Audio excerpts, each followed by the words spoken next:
अस्सलाम वालेकुम dear students, उम्मीद है आप सब खैरियत से होंगे। आज हम अपना एलिमेंट्री केमिस्ट्री का चैप्टर नंबर 3 पार्ट 2 स्टार्ट करने जा रहे हैं, जो कि हमारे पास है इवेपोरेशन और डिस्टिलेशन।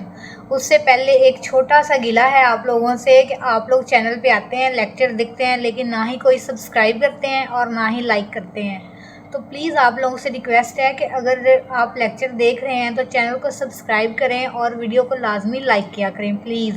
अपना लास्ट लेक्चर जो है वो हमने कंपाउंड और मिक्सचर का डिफरेंस पढ़ा था, जो कि मोस्ट इम्पोर्टेंट लोग हैं आपके पास। अगर आपने वो लेक्चर नहीं देखा तो आपने लाजमी देखना है और उसके नोट से आपने तैयारी कर लेनी है। 90% चांसेस होते हैं कि वो लोग आपके पेपर में आएगा। आज का जो टॉपिक है हमारा, ये शॉर्ट के हवाले से ज़्यादा इम्पोर्टेंट है, तो इसी तरह शॉर्ट की तरह ही मैंने इसके यूजेस, एग्जांपल और डेफिनेशन जो है उसको डिफरेंस की फॉर्म में लिख दिया है ताकि याद करने में आपको आसानी हो। तो सबसे पहले हम देख लेते हैं जनाब कि इवेपोरेशन। अब इवेपोरेशन वो कहता है कि क्या है, it is the process in which a liquid changes into vapours. एक ऐसा प्रोसेस जिसमें एक लिक्विड जो है वो वेपर्स में चेंज होता है स्लोली एट एनी टेम्परेचर। मतलब एक ऐसा प्रोसेस जिसमें एक लिक्विड आहिस्ता से किसी भी टेम्परेचर पे वेपर्स में तब्दील हो रहा है, उसको आप कहते हैं कि जी ये इवेपोरेशन है, और ये किसी भी टेम्परेचर पे हो सकता है। अब इसकी आसान एग्जांपल देखें आप मेरे पास, वो क्या है, वो जनाब है ड्राइंग ऑफ क्लॉथ्स इन सन। जब सूरज की रोशनी में आप कपड़ों को सुखाते हैं तो वो हमारे पास इवेपोरेशन की बेस्ट एग्जांपल है। अब कैसे, वो इस तरीके से कि जब आपने कपड़े डाले अपने, ठीक है, उसमें जो पानी था वो पानी जो है वो वेपर्स बन के हवा में उड़ गया और पीछे जो है वो आपके पास ड्राई कपड़े बच गए। अब इसकी एक और बेस्ट एग्जांपल आप ये देखें जो समझने में आसान लगेगी आपको, कि जब देखें बारिश आती है, ठीक है, गलियों में कीचड़ हो जाता है। अब आप ये देखें कि वो जो कीचड़ है वो थोड़ी देर बाद खुश्क हो जाता है। खुश्क क्यों होता है? वो खुश्क इसलिए होता है जनाब कि जो पानी होता है उसमें वो वेपर्स बन के उड़ जाता है, ठीक है, और पीछे जो है वो हमारे पास खुश्क जो है वो जगह रह जाती है। तो यही इवेपोरेशन होती है कि पानी का हवा में बुखारात बनकर उड़ जाना, ठीक है, और ये किसी भी टेम्परेचर पे हो सकता है। अब कैसे, अब आप ये देखें कि वो कीचड़ जो है उसमें ये नहीं होता कि आप जी पहले कीचड़ को उबालें, फिर उसमें से वेपर्स बनाएं, वो फिर उड़ जाएं और फिर उसके बाद वो कीचड़ ड्राई हो, ऐसे नहीं होता। इसी तरीके से एक और एग्जांपल है हमारे पास कि जब फीमेल्स जो हैं वो बर्तन वॉश करती हैं, ठीक है, पहले वो बर्तन गीले होते हैं, फिर थोड़ी देर बाद वही बर्तन आपको ड्राई मिलते हैं। कैसे? वो इस तरीके से कि वो जो पानी था बर्तनों के ऊपर लगा हुआ वो वेपर्स बन के हवा में उड़ गया, ठीक है, और उसके लिए आपको ये भी नहीं करना पड़ा कि आपको उसको ख़ास कोई टेम्परेचर देना पड़ा है, उबालना पड़ा है, फिर जाके वो ड्राई हुए, नहीं, ये एट एनी टेम्परेचर है, ठीक है। और इसमें जो लिक्विड है वो वेपर्स में चेंज होता है इवेपोरेशन में, मतलब जो पानी है वो वेपर्स में तब्दील हो गया। अब वो जो बर्तनों के ऊपर पानी था वो बुखारात बना, ठीक है, आहिस्ता से, और फिर वो जो है वो हवा में उड़ गया। उम्मीद है कि आपको समझ आई होगी इस चीज़ की। अब नेक्स्ट जो है वो डिस्टिलेशन देखें। वो डिस्टिलेशन में क्या कहता है, it is the process in which a liquid is boiled, ठीक है, इससे पहले एक लिक्विड जो है उसको बॉयल किया जाता है एंड देन कूल्ड, और फिर ठंडा किया जाता है to get pure liquid, pure liquid को हासिल करने के लिए, ठीक है। एक ऐसा प्रोसेस है जिसमें पहले आपके पास एक लिक्विड होता है, उस लिक्विड को आप बॉईल करते हैं और बॉईल करने के बाद आप उसको फिर ठंडा करते हैं, ठीक है, और ठंडा करने के बाद जो एक प्योर लिक्विड आपके पास बचता है, इस सारे प्रोसेस को हम कहते हैं कि जी ये हमने डिस्टिलेशन का प्रोसेस किया है। अब मैं आपको आपकी बुक से समझाती हूँ ताकि आपको समझने में आसानी हो, ठीक है। अब ये देखें हमारे पास, ये उन्होंने हमें जनाब डिस्टिलेशन की एक डायग्राम दी है। अब इसमें सबसे पहले हमने क्या पढ़ा है कि ये हमारे पास एक फ्लास्क है, ठीक है, राउंड फ्लास्क इसको कहते हैं। इसके अंदर जनाब ये पानी है, ठीक है। अब ये जो पानी है, इस पानी को हमने एक ख़ास टेम्परेचर पे बॉईल करना है, ठीक है। बॉईल करने के बाद क्या होगा, ये जो हमारे पास नाली है, ठीक है, इसको हम कहते हैं जनाब कि ये जो है ये कंडेंसर की तरह काम करती है। कंडेंसर की तरह कैसे कि इसके आसपास ना ठंडे पानी का जाल होता है, ठीक है। अब जब हम, आपको पता है, पानी को बॉयल करते हैं तो उसके अंदर क्या स्टीम बनती है, ठीक है। अब वो जो स्टीम है, जब ये पानी बॉयल होगा, इसकी जो स्टीम है वो इस नाली में जाएगी। ये नाली क्या होती है, ठंडी होती है, और वो जो स्टीम है वो क्या होती है, गर्म होती है, ठीक है। अब जब वो गर्म स्टीम इस ठंडी नाली से टकराती है तो वो हमारे पास जनाब दोबारा से लिक्विड में चेंज हो जाती है, ठीक है। अब यहाँ पे वो जो स्टीम का लिक्विड है वो जनाब हम इस बीकर में जमा कर लेते हैं, और इस बीकर के अंदर जो लिक्विड आता है वो हमारे पास प्योर लिक्विड होता है, उसको हम डिस्टिल वाटर भी कहते हैं। पहले पानी को गर्म किया, पानी गर्म करने से स्टीम बनी। अब जो स्टीम है वो ठंडी नाली में गई, ठंडी नाली और गर्म स्टीम जब आपस में मिक्स हुए तो जनाब वो दोबारा से लिक्विड में चेंज होगी, ठीक है। अब लिक्विड में चेंज हुई तो वो जनाब हमने उस लिक्विड को इस बीकर में जमा कर लिया। अब इस बीकर में हमारे पास जो लिक्विड है उसको हम कहेंगे जनाब कि ये प्योर लिक्विड है। और ये प्रोसेस हम, जो आपको पता है समंदर का पानी होता है ना, ये हमने इसकी एग्जांपल में भी ये लिखा है कि देखिए, making pure water from sea water, ठीक है। अब प्योर वाटर सी के वाटर से बनाना, अब कैसे, अब सी के वाटर में होता क्या है, हम एक बड़ा टैंक लेते हैं, ठीक है।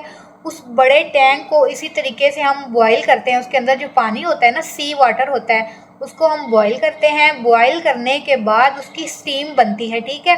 और वो जो स्टीम है वो इस ठंडी नाली से गुजरती है।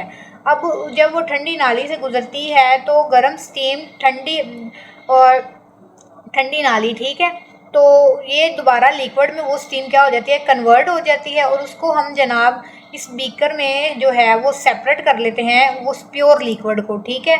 और ये प्रोसेस जो है, जिस जगह पे पानी की बहुत ज़्यादा कमी होती है, ये प्रोसेस वहाँ पे यूज़ करते हैं हम लोग। वो लोग क्या करते हैं, जो लोग सी एरिया के आसपास रहते हैं, वो यही प्रोसेस, डिस्टिलेशन का प्रोसेस यूज़ करते हैं नमकीन पानी को साफ़ करने के लिए, क्योंकि समंदर का जो पानी है वो हमारे पास काफ़ी नमकीन होता है, ठीक है, वो हम उसी तरीके से इस्तेमाल नहीं कर सकते। तो वहाँ पे हम ये डिस्टिलेशन का प्रोसेस यूज़ करते हैं ताकि हमें प्योर वाटर, डिस्टिल वाटर जो है वो ऑब्टेन हो सके, ठीक है। नेक्स्ट उसके बाद आप ये देख लें कि इवेपोरेशन की एग्जांपल में हमने पढ़ लिया कि drying of clothes in sun, ठीक है। और इसमें हमने पढ़ लिया डिस्टिलेशन की एग्जांपल में कि making pure water from sea water, ठीक है। प्योर वाटर बनाना समंदर के पानी से, क्यों, क्योंकि समंदर का पानी जो है वो बहुत नमकीन होता है, ठीक है, उसको हम उसी तरीके से इस्तेमाल नहीं कर सकते, इसलिए पहले उसकी डिस्टिलेशन होती है, वो पानी साफ़ होता है, फिर हम उसको इस्तेमाल करते हैं।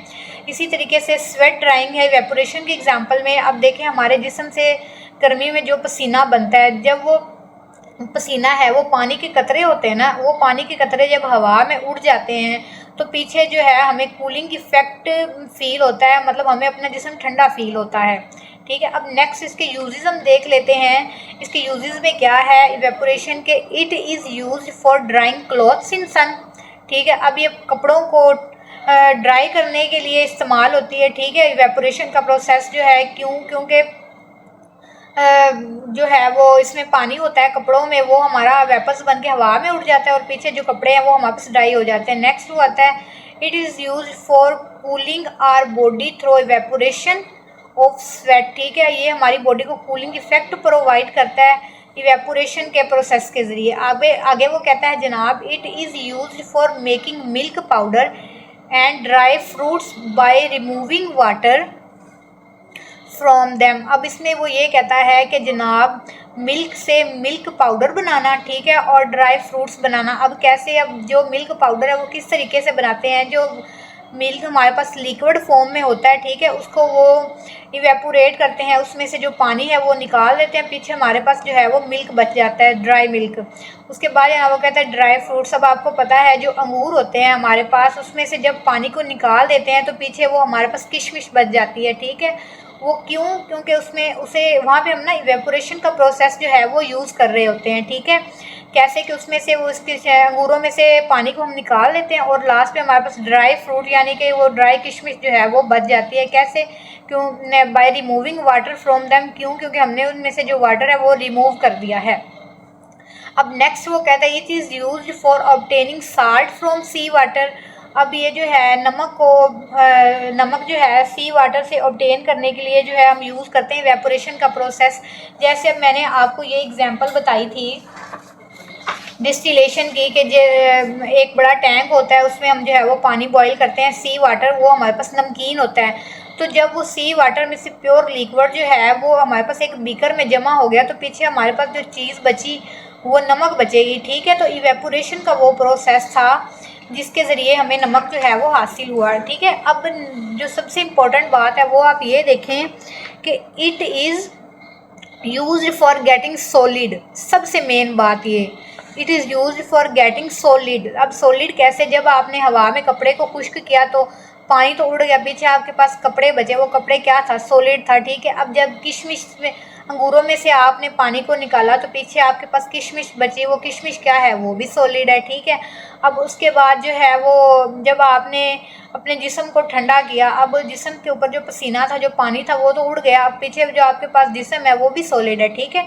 तो इवेपोरेशन के प्रोसेस में जो हमें चीज़ हम ऑब्टेन करते हैं वो हमारे पास होती है सॉलिड। ये बहुत इंपॉर्टेंट पॉइंट है। अब नेक्स्ट जो है वो आप देख लें कि हमारे पास डिस्टिलेशन के यूजेस क्या हैं।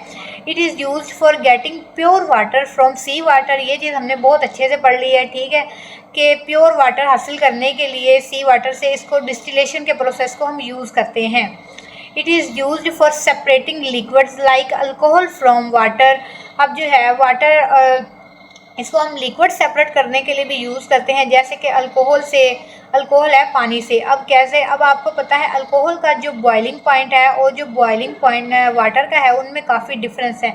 जब आप अल्कोहल को एक बर्तन में मतलब गर्म करते हैं या बॉयल करते हैं तो उसमें जो पहले है ना अल्कोहल, वो बुखारात बन के उठती है, पानी नहीं, क्योंकि जो अल्कोहल का बॉइलिंग पॉइंट है वो पहले है किससे, वाटर से, ठीक है।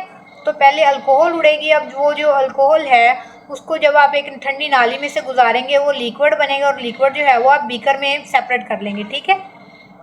अब नेक्स्ट वो ये कहता है कि it is used for purifying medicines and perfumes in industries.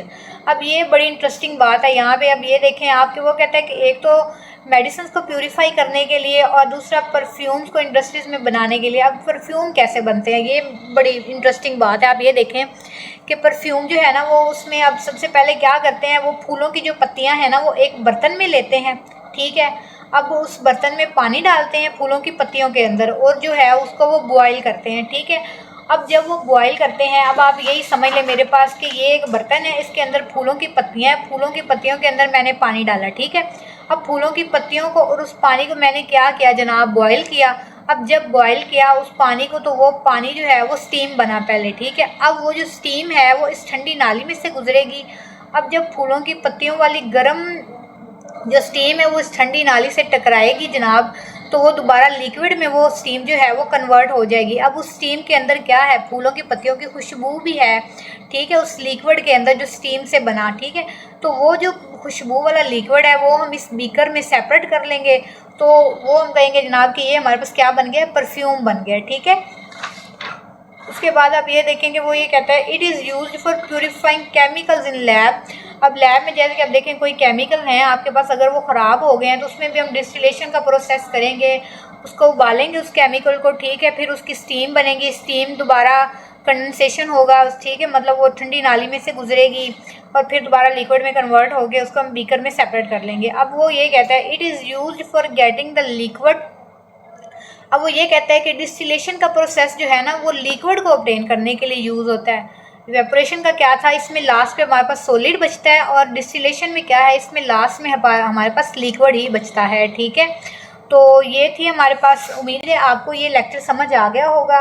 आपने इसको नोट्स से तैयार कर लेना, नोट्स का लिंक जो है वो डिस्क्रिप्शन में अवेलेबल होगा, आप वहाँ से नोट्स को डाउनलोड करके अपनी तैयारी जो है वो कर सकते हैं। नोट्स बनाने में और ये सारा लेक्चर रेडी करने में बहुत मेहनत होती है, तो एक सब्सक्राइब तो आप लोगों का करना बनता है, ठीक है जी। दुआओं में याद रखें। अल्लाह हाफिज़।